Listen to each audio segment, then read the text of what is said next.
If you think about the way skill works, skill is the product of training, practice, right? But when the human being learns how to do something and you become a master of it, you understand the material and you understand the art to such an extent that you can do new things, right? So you participate in the universal beyond the particular, which allows you to move the particular deeper into that universal, which is ultimately a divine idea.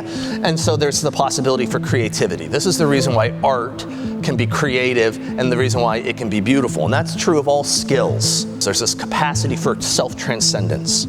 So what's happening as we turn more and more sections of what is skill, that is currently involving skill, when we turn those over to the machines, right, what we're going to do is eventually we'll forget the skill and then we'll shut down innovation and it'll never change again. We're already losing our ability to think well and cleanly and logically in an abstract mode because people have just not had their hands on reality. All of life is supposed to be this growing progression into greater capability. We need to obtain it again. Otherwise, we're not going to have the great ladder of ascent into the most beautiful truths possible because we have completely ignored the world that God first gifted to us. The more that we are focusing on production rather than thought, the worse our production is going to get.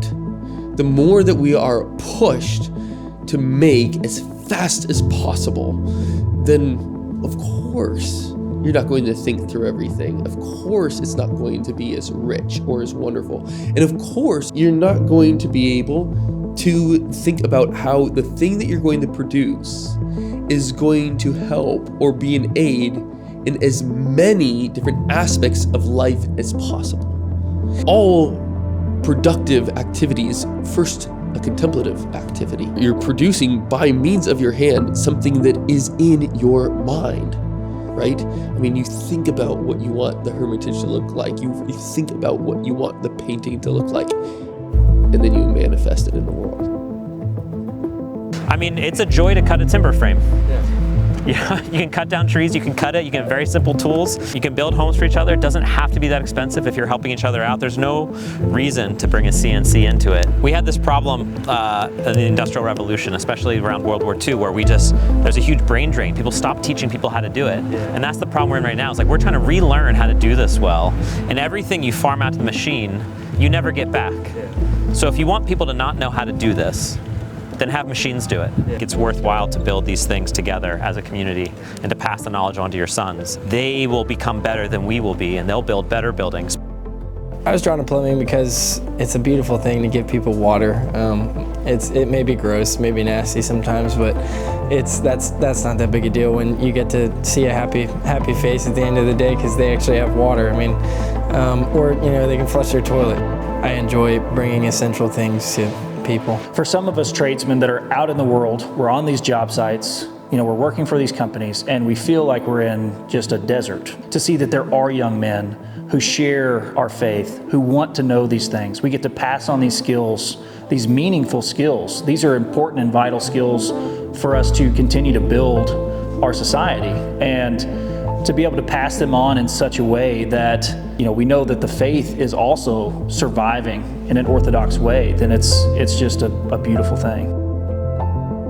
This is like the first time in my life that I've really had the opportunity to really bring Christ into the workplace with me and have him present as I'm working and working on my craft. Being on these job sites with these Catholic men, like whenever there's a moment of downtime that we have like on the jobs or at lunch or something that we're talking about some sort of theological topic.